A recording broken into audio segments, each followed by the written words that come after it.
2, 1. Adelante, Jorge. Nuevamente estamos pues en Universal TV Digital.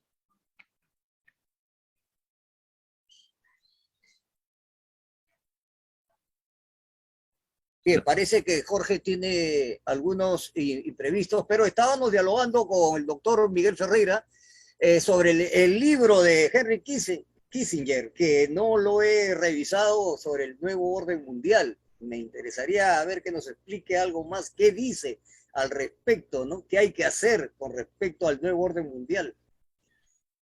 Entenderás que en una sola entrevista es muy difícil explicar casi un libro de 500 hojas. Claro, claro. Sin embargo, lo que dice Henry Kissinger, y que ha sido asesor de seguridad nacional en varios gobiernos de los Estados Unidos, y un hombre vinculado a la política internacional y a la geopolítica, entiende bastante bien de que esta revolución tecnológica genera varios frentes. Uno es el establecimiento del statu quo, ¿no? Y el otro es una revolución china ante una competencia natural de este orden mundial. Y allí un tercer tema es la presencia de Rusia ante una guerra evidente y que esto ha generado una situación que los precios de los combustibles estén muy altos y una inflación a nivel mundial. Por lo tanto, los problemas del Perú, de un país todavía en etapa de desarrollo, a los problemas mundiales que hoy día existen a raíz de estos conflictos, ha desatado una situación cada vez más difícil para quienes tienen la gran oportunidad de gobernar. Por eso los que gobiernan no pueden ser advenedizos de la política. Por eso la importancia de la política. Yo le decía hoy día en mi conferencia que yo los sábados no trabajo. Yo los sábados usualmente me quedo en mi casa con mis hijas y mi esposa, o me voy a cabalgar porque soy un criador de caballos peruanos de paso, que es toda una institución de la cultura peruana y que es un patrimonio cultural del Perú. Y en ese sentido, considero yo de que hoy día estamos ante un compromiso que nos hace a los que de alguna u otra forma tenemos hemos tenido una posibilidad de educarnos, empezar a concientizar que estamos ante un escenario muy difícil. Se viene una crisis alimentaria terrible para Latinoamérica. Pero la clave lo acaba de decir, disculpe que lo corte, sí. Que el compromiso es de todos. Que esta crisis nos compromete a todos. Y el problema está que todos no estamos participando en política. Todos no estamos preocupados por esas soluciones. ¿Qué dice Jorge? Jorge creo que tiene algunas preguntas y algunas inquietudes, no, que se le cortó. Adelante, Jorge. Tu audio, Jorge. Aquí hay algo muy importante, un tema del nuevo orden mundial. Conocemos, pues, de que desde la Primera Guerra Mundial, cada 100 años debe haber una guerra. Ya tenemos cumplido prácticamente al borde de una tercera guerra mundial, que no necesitamos la bomba de Hiroshima, necesitamos solamente un maletín en un tren con un virus y tenemos una tercera guerra mundial como esta pandemia del COVID-19, donde pues se ha visto el sometimiento, la intimidación ante la población mundial y sobre todo que después de la corrupción de Odebrecht y de todas estas multinacionales corruptas, criminales, como terroristas industriales, nos viene el COVID y hacen su agosto y hacen el robo del siglo, las farmacéuticas y todas estas empresas realmente donde se ha coludido en los gobiernos, como el gobierno de Vizcarra, millones de millones en vacunas que han tenido que botarlas a la basura, la policía involucrada en una red criminal,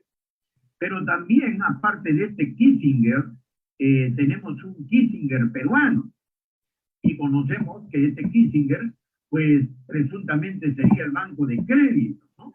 Quien inyectó casi 20 millones de dólares para las campañas de Keiko Fujimori. Usted tocó el tema de Pedro Pablo Kuczynski, de Toledo, y por supuesto de que estos presuntos mafiosos que nos han gobernado estos últimos 30 años, al parecer, fueran los alcapones del siglo XXI, donde han dilapidado el Perú y hoy día se hacen perseguidos políticos. Y, doctor Ferreira, una de las cosas que es muy difícil tocar es la situación sobre las leyes que hay en el Perú, pero lamentamos tener que decir pues que las leyes quienes las hacen los abogados. Ahora, no vamos a meter en el mismo saco a todos los abogados, porque hay abogados que defienden realmente no solamente su currículo o sus diplomas que las tienen colgadas en sus oficinas, sino que tienen moral y que también desean un cambio en el Perú.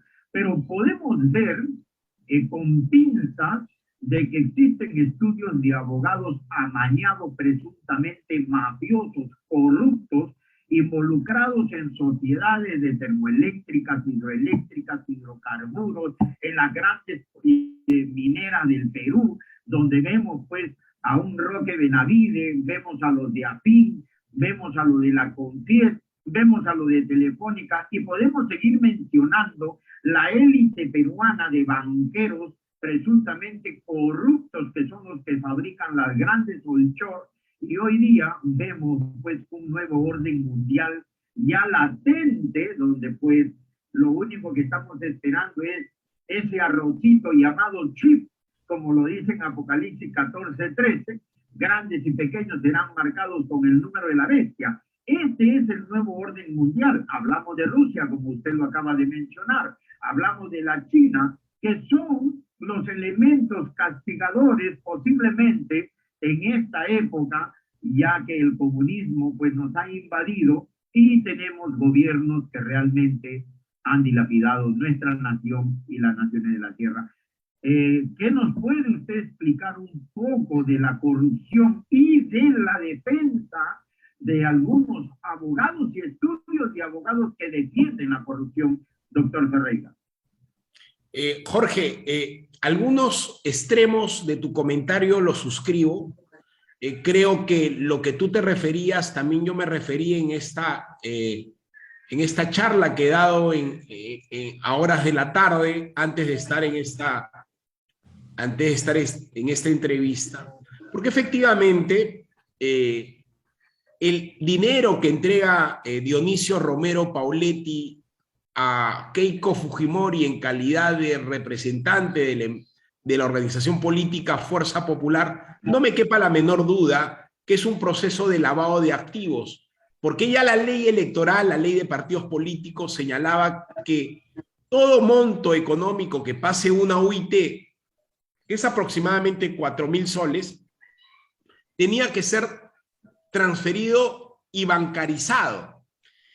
Y el presidente del directorio del banco más importante del Perú no podría tener conocimiento de ello. Por supuesto que tenía conocimiento. En ese sentido, en ese extremo, sí te doy la razón. ¿Por qué? Porque ese es un hecho probatorio, ese es un hecho evidente, no solamente hay indicios, sino es un medio probatorio dentro de la declaración, inclusive del señor Romero, señaló efectivamente que le dio el dinero a la señora Keiko Fujimori. Entonces, hemos tenido empresarios, muchos empresarios vinculados o pretendiendo hacer o construir organizaciones políticas en desmedro de las clases sociales, económicas, que lamentablemente han crecido económicamente, pero no han desarrollado. Es decir, la política es una ciencia social que no solamente es económica. la política y el político principalmente es filosófico, es antropológico, es sociológico, es, como yo lo veo, ¿no?, que es multidimensional. Y ese factor político es lo que hemos carecido en el Perú. No, lamentablemente no ha habido una visión de Estado, no ha habido una visión gubernamental que haya separado lo económico a lo político. Tú, si quieres tener dinero, haz tus empresas. Y eso está bien. Más bien hay que promover la inversión privada. Pero tú, empresario, no puedes transgredir la voluntad popular, no puedes transgredir los principios democráticos para favorecerte tú y tus conglomerados económicos. Eso no hemos debido permitir, y el Perú ha permitido eso. Por el otro lado, han habido otros grupos vinculados a estos grupos de poder que han cogobernado en contra de los intereses nacionales. En ese sentido, yo sí creo de que, a diferencia de la posición tuya, en ese extremo coincidimos. Hay otros empresarios que no. Hay empresarios que efectivamente vienen actuando de manera corporativa, invierten sus recursos, sus esfuerzos, pero yo creo que el gran problema que tenemos como país, el Perú, es el gran índice de informalidad, el gran índice de, de gente que lamentablemente no se compromete porque no paga ningún tipo de, no tiene ningún tipo de obligación con su patria. O sea, quien no da nada, no busca recibir nada a cambio. Cosa distinta quien el que paga y asume sus responsabilidades exige algo. Yo lo decía hoy día también, que no existe lonche gratis, salvo del amor de tu padre o de tu madre, que puede ser desprendido, ¿no? O de un buen hermano, o de algunas buenas familiares, que pueden ser generosos. Pero luego no existe lonche gratis. Por lo tanto, yo creo que el gran enfoque, el peruano es una persona emprendedora, los peruanos somos gente luchadora, gente que, a pesar de los inmensos problemas que hemos podido tener, busca salir adelante como sea. Pero esto es aprovechado por este tipo de personas que son corruptas, no solamente por el lado empresarial, sino por el lado de la política informal que hemos construido, producto de ese mercantilismo que hemos consolidado aquí en la patria. Acá no existe capitalismo, existe mercantilismo. Y ese mercantilismo le ha venido haciendo mucho daño al país. Sin embargo, si hemos logrado un crecimiento, ¿por qué no te olvides de que en el año 90 nosotros éramos un país que era muy venido a menos después del primer gobierno de Alan García? Reinsertó Fujimori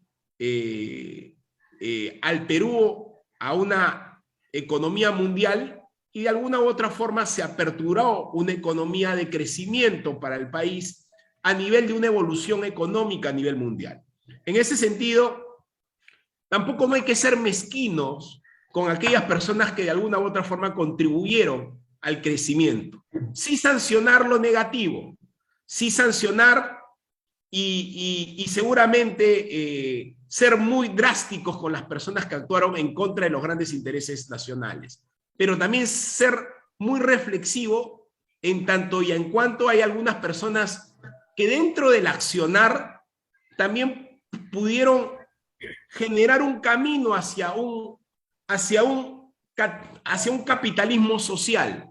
Y ese capitalismo social es lo que deberíamos nosotros seguir, es decir, construir desde la actividad privada o un mix con el sector público, pero que las personas del sector público estén elegidas meritocráticamente. Tenemos que ir a una gran reforma del Estado. Cuando el doctor Castillo me hablaba qué es lo que hay que dar y hay que darle solución en términos de educación, es justamente ese gran esfuerzo que tenemos que comprometernos los profesionales, que tenemos las manos limpias y que entendemos que el Perú, Latinoamérica y el mundo hoy día están en una situación muy difícil. Por lo tanto, el mayor compromiso que hoy día tenemos que tener los profesionales y los no profesionales, pero que quieren a su país, es empezar al menos a disminuir las brechas sociales a través de la formalización. Hay que empezar a formalizar nuestro país. Esa persona que no tiene ningún pago hacia la sociedad, que de alguna u otra forma no representa, le es igual votar por Juana como votar por Raquel. O sea, ¿por qué? Porque finalmente ellos de alguna u otra forma no se ven dañados según en su entendimiento.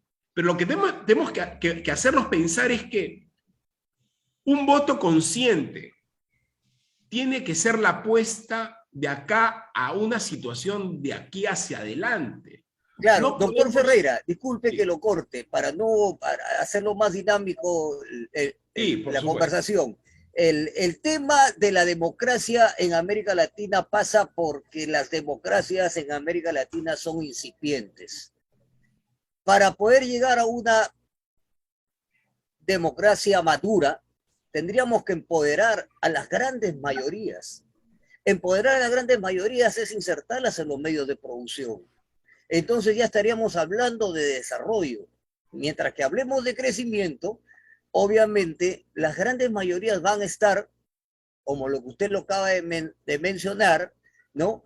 Dubitativas en su voto. Hablando en otras palabras, vendiendo su voto, cambiando su voto por una buena publicidad o un tupper de comida. Entonces, en ese sentido es de que, si bien es cierto, a partir de 1990 entramos a una nueva era, ¿no?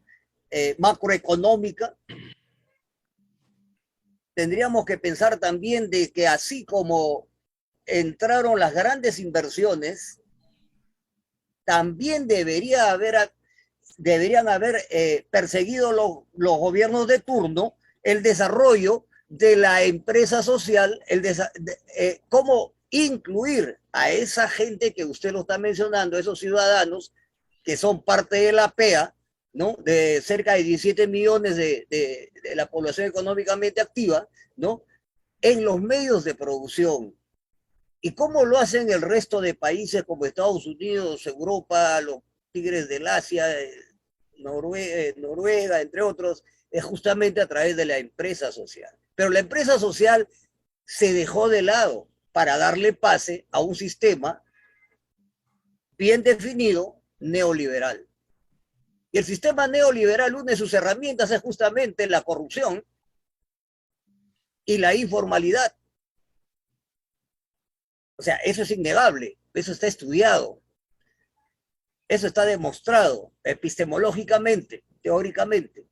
Entonces, 30 años hemos vivido en un neoliberalismo que esta pandemia nos ha desnudado y nos ha hecho ver lo dañino que son los grandes monopolios que están actualmente dominando no solamente la economía, sino también está dominando la política. Es justamente lo que hablaba Jorge, lo que usted también menciona, doctor Ferreira, que hay empresarios que se han, a través de las leguleyadas, la compra de leyes, han logrado empoderarse en la economía del país a través de oligopolios, monopolios, como lo que estamos conversando ahorita, de que no permiten el desarrollo, obviamente, del país en forma equilibrada, tratando de que haya un desarrollo, pues, no solamente crecimiento, sino también desarrollo, haya una plataforma de lo que yo le llamo una plataforma del capital intelectual que permita a las grandes mayorías también empoderarse, producir, crear valor, inventar, ¿no? Eso no lo tiene el país. porque Mira, la ingeniería administrativa y la ingeniería económica solamente están en las manos de los grupos de poder económico y con ese instrumento pueden comprarse un país entero, ¿no? Ese es más que evidente. Pero las grandes mayorías, para eso nos constituimos en nación, para que solidariamente poder salir adelante. Pero las políticas de reducir el Estado, para mí, a la vista de los hechos actuales, o sea, me presenta pues un panorama del Perú, pues como lo estamos comentando, ¿no? Sin desarrollo, pero con mucho crecimiento de las élites de poder económico. ¿Qué dice al respecto, doctor Miguel Ferreira? no, en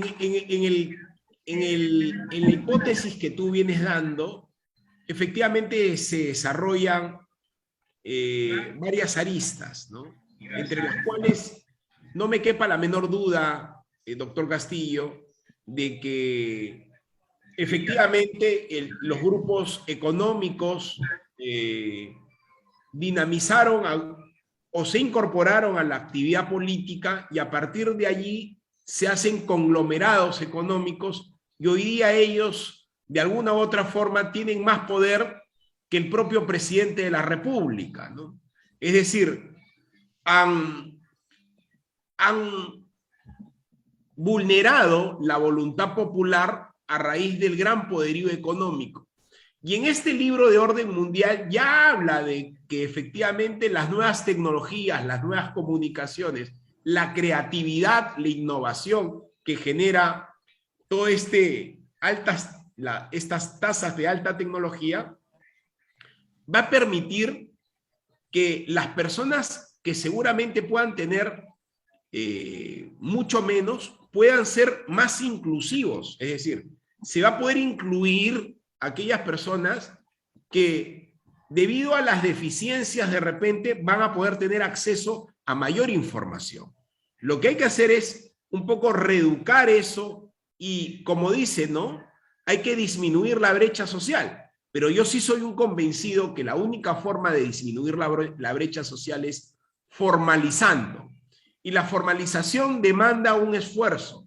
Yo he hecho un esfuerzo con mi equipo de trabajo en donde señalan de manera expresa que es casi el 65% de peruanos emprendedores, sus préstamos no son en los bancos, sino sus préstamos son de agiotistas que te cobran intereses por encima del 10 o el 20%. Segundo, ¿por qué casi el 53.4%, por qué no tiene RUC? ¿Por qué dice que no lo es necesario? El 35%, el 35.3% señala de manera expresa que su negocio es muy pequeño. Es decir, el Estado no ha generado una cultura que motive a que las personas se formalicen, sino los ciudadanos y las personas tienen miedo que el Estado, lo poco que tenga, se lo quiten. Es decir, estamos en un Estado infractor que desincentiva ese tipo de política social, lo cual usted aborda como una empresa social, ¿no? Lo que tenemos que buscar es un Estado mucho más eficaz y mucho más eficiente que permita abrir la cancha, darle facilidades a aquellos emprendedores que les dé cierto margen para su formalización y que permitan que ellos vayan creciendo progresivamente y se vayan consolidando dentro de un esquema de formalización que a la larga va a incentivar y va a mejorar su calidad de vida a corto, mediano y largo plazo. No me quepa la menor duda de que no hay mayor nacionalismo que el propio capitalismo bien concebido. Ya usted ha dado ejemplos de ello, Jorge también. Y creo yo de que nosotros tenemos que ante una situación geopolítica tenemos que tener un socio estratégico, ¿no? Todo país subdesarrollado requiere de un socio estratégico en el desarrollo nacional, y en ese sentido tiene que haber un líder que geopolíticamente esté con una visión de futuro y que permita compatibilizar el liderazgo con el buen manejo de la administración de la cosa pública. Que luchemos contra la corrupción porque ese es el mal endémico, pero más que contra la corrupción, contra la impunidad. La impunidad es un hecho claro. No es posible que a pesar de los hechos, de estos hechos que se han suscitado, todavía no hay una sentencia condenatoria. Y todavía estos señores a los cuales se le han encontrado estos ilícitos penales, todavía puedan ser candidatos presidenciales, candidatos al Congreso de la República, candidatos a gobernaciones regionales o candidatos a alcaldías provinciales y distritales. Es decir, también nuestro problema es del sistema de justicia. El sistema de justicia contemplado no solamente por el Poder Judicial, sino el Ministerio Público. Y en ese sentido, tenemos que hacer una gran reforma política, pero con un liderazgo multidimensional y con cuadros que de alguna u otra forma tengan la capacidad de poder abordar estos temas con la convicción y no con el clientelismo que hemos estado acostumbrados en todos estos años, ¿no? Bien, Jorge, tu intervención, por favor. Este tema es bastante importante. Hablamos de la informalidad. Por experiencia propia, yo he sido asesor de los emolienteros de la Victoria, donde estuvo este exalcalde 1, 2, 3, 4, 5, donde veíamos cómo se negociaban las calles y las esquinas de las calles a otras empresas para que puedan vender los emolienteros. Es como si hay pues 4 o 5 panaderías en tu sector, agarras y le das una concesión y ponen un supermercado baguetero y quiebras a esas pequeñas empresas. ¿Quiénes son los que forman la ilegalidad en el país? Un ejemplo muy sencillo. Las grandes mineras acá en la región Libertad. Tenemos unas 4 principales: Cajamarca, Conga, Marta, Poderosa, Consorcio Minero Horizonte. Ellos mueven 10.000 o 15.000 millones de dólares en polimetales, oro, plata, lo venden a Dubái, lo venden a la India. Acá hay pues plantas de beneficio y una serie de cosas.